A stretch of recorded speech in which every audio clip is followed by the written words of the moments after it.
What's going on, guys? This right here is my two-cycle or two-stroke Lawn Boy lawnmower that I picked up off Facebook Marketplace for $20. Today, I want to tell you about it. Whenever I went to see this thing, it wasn't in running condition, but it felt like it had good compression, so it was a no-brainer to buy this thing for $20.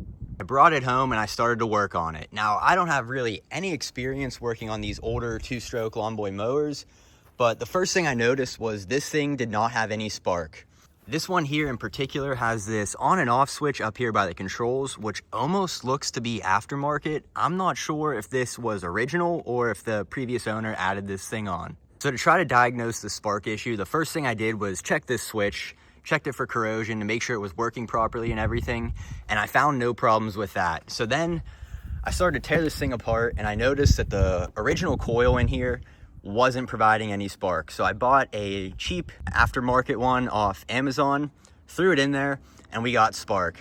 After that, it was time to go through the carb. I went ahead, cleaned that thing, threw it on there, put it back together, and this thing ran, but it wasn't revving out properly. Almost like this throttle control up here wasn't really doing too much. To further diagnose this throttle issue, I had to go back inside the carburetor. Actually, not inside, on the outside. These mowers have a weird sort of like flag setup that is connected to the throttle, and there's a spring that keeps tension on that flag. So what happens is, as the flywheel spins, it creates an air force that blows that flag that's connected to the throttle open or closed to a certain degree. And the little spring in there that controls the tension of that actually had broke. So that was what was causing this throttle to not, really react to my inputs. So just as of today, I put a new spring in there. I got it adjusted. I had to do a little bit of fine tuning because you can adjust the tension on that spring, but this thing now seems to be running pretty good. Before I go ahead and fire this thing up, I actually want to show you a couple things just because this lawnmower is set up a little different than the lawnmowers of today. So to actually start this thing, it says right here to place your foot. So you actually put your foot here, and that's where you grab the pull starter and start it. And this thing will run and idle without any of these controls up here being squeezed. And the reason you're able to do that is because this thing actually has blade engagement and disengagement.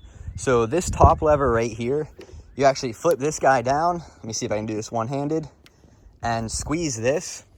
So that turns the blades on, and then whenever you let this go, the engine stays running and the blades stop spinning. Then we have this lever down here, which is just the self-propulsion. This is pretty common on most mowers that you're used to seeing today. This one does have that on and off switch that I mentioned earlier. You want to have that flip to on. Both of these levers don't need to be pulled. So now all I got to do is pull this thing over.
So that's pretty much it for the walk around of this two-stroke Lawn Boy mower. This thing seems to be running pretty good now, although I haven't had a chance to cut the grass with it because it is still pretty early in the season here and the grass just hasn't grown.